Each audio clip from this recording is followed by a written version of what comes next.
First on the news at 6 o'clock, the death of a young woman in White Castle who was waiting on first responders is causing officials to take a second look at protocols. The family of Riley Daigle says she may still be alive had it not taken a Acadian ambulance over 40 minutes to get to her. Iberville Parish Sheriff Brett Stassi admits there were mistakes all around. He wants to make changes. The investigative unit's Bess Casserly here with more.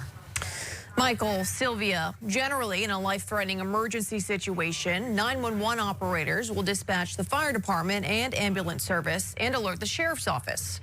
For reasons still unclear, that protocol was not totally followed. This home on 50-foot road in White Castle is where the Daigle family lives. There's a main house, a pool house, and a trailer in the back. That's where 20-year-old Riley Daigle took her last breaths. She was reaching out for help. November 4th was a regular day. Riley was home from nursing school at Nichols. Her grandparents, who live in the main house, were enjoying time out by the pool. Around 4 p.m., an ambulance pulls into their driveway.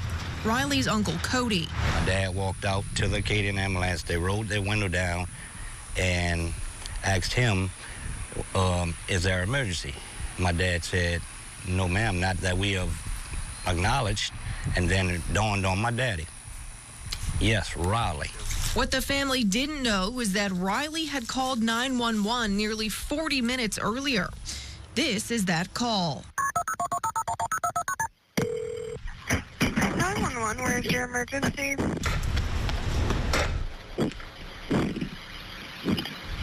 Hello, 911. It takes 16 seconds for Riley to respond. Hi, this is... Hello? This is Riley Daigle. The dispatcher tries several times to get an address from her and eventually does. Okay, what's going on there? I took 20 grams of sodium nitrite. She specifies that she's in the trailer behind the house. The 911 dispatcher then patches the call to Acadian ambulance. Okay, one moment. Let me get you connected with Acadian, okay? Riley reiterates that she took sodium nitrite. And that was by accident, or? Kind of. Okay, what you mean by kind of? I wanted to know what it tastes like, but I didn't mean to ingest all 20 grams. For the next minute, dispatchers have trouble getting a response. Yeah, I can't tell if she's the line's open or not. I don't think it is. I'm not sure. Yeah, I'm not sure. Hard to tell. Can you tell? I couldn't tell. The dispatcher tries to call back, no answer. Acadian ambulance arrives 33 minutes later, and according to Cody, takes another 10 minutes to locate her. When you listen to that call, what do you hear?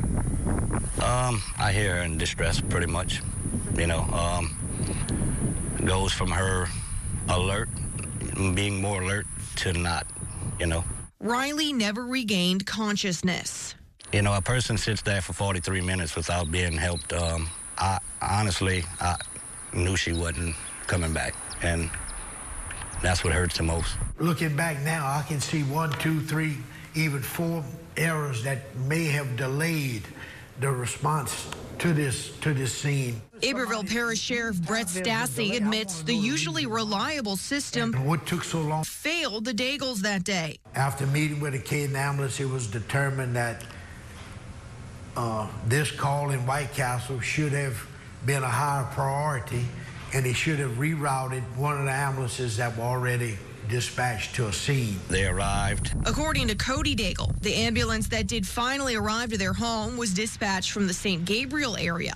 The closest fire station, a volunteer department, is here. We have one off of Richland Road, which is 3 minutes from here. But fire wasn't sent to the scene until after paramedics found Riley unconscious. They worked on her for a good 5 minutes, then dispatched Iberville Parish Sheriff's and White Castle Fire Department. A first responder protocol in this case was not done. Then there was the issue of the substance she said she took. The call was received at 911 as maybe a poison control issue. The Daigles don't believe Riley, the nursing student, was trying to seriously harm herself with it. She did have a eating disorder. Okay. So we're thinking that's what it was, a food preservative to make herself throw up. Yeah, I want to know the reason why. But Stassi believes the confusion about the substance and the lack of response from Riley during the 911 call should have prompted more urgency. Based on that call, do you believe a higher priority should have been designated to it? Yes, ma'am. I think it should have been a high priority, should have been designated both from the 911, both from Acadian Ambulance and also from my office as well. Now, Stassi says he's looking at making changes. One life lost is bad, you know, that shouldn't be tolerated. And hopefully that each agency can learn something from this, that this may correct a problem that happened in the future. The most immediate being, when in doubt, go ahead and dispatch us. The Daigles believe serious change is necessary. I want justice for her, and I want Acadian to do better, you know, for Iberville Parish, not just for Raleigh, you know. In response to Riley's death, parish officials over the 911 center tell us they have implemented additional protocols and are currently retraining some dispatchers. Acadian didn't tell us what, if any, changes they're making, but told us in a statement that they conduct medical quality improvement reviews whenever there is a patient complaint. For the investigative unit, Bess Casserly, WBRZ News 2.